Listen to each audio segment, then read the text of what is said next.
Au cours du siècle dernier, le développement des fluides frigorigènes a permis d'assurer la sécurité de la chaîne du froid alimentaire et médical. Ils ont contribué à l'amélioration du confort des transports et des bâtiments et ont participé à l'essor des énergies renouvelables. Pendant cette période, lors des opérations de maintenance ou de démantèlement des installations, les émissions de réfrigérants n'étaient pas maîtrisées. 1987, le protocole de Montréal impose une réduction progressive des CFC. Dès 1989, les distributeurs de fluides frigorigènes, soucieux de la préservation de l'environnement, imaginent le premier système de récupération des réfrigérants usagés. Dès lors, ils mettent à disposition des installateurs des emballages spécifiques dédiés à la reprise des réfrigérants usagés. Leur collecte pouvait alors débuter. Ce principe novateur, imaginé et mis en place par les distributeurs, a contribué à la protection de la couche d'ozone ainsi qu'à la diminution des émissions des gaz à effet de serre. La maîtrise du cycle de vie des fluides frigorigènes débutait. Sous l'impulsion des distributeurs historiques, des technologies de traitement innovantes permettant aux réfrigérants usagés de retrouver leurs spécifications d'origine sont mises au point, leur donnant ainsi une deuxième vie.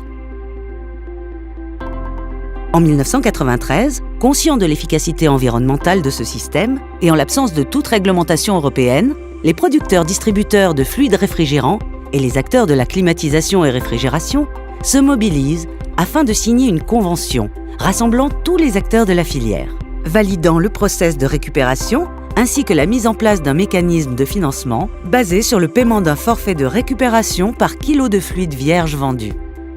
Ce système a permis de financer le traitement des fluides usagés, réduisant ainsi les mises à l'atmosphère des réfrigérants. Les premiers systèmes de contribution environnementale et d'économie circulaire étaient nés.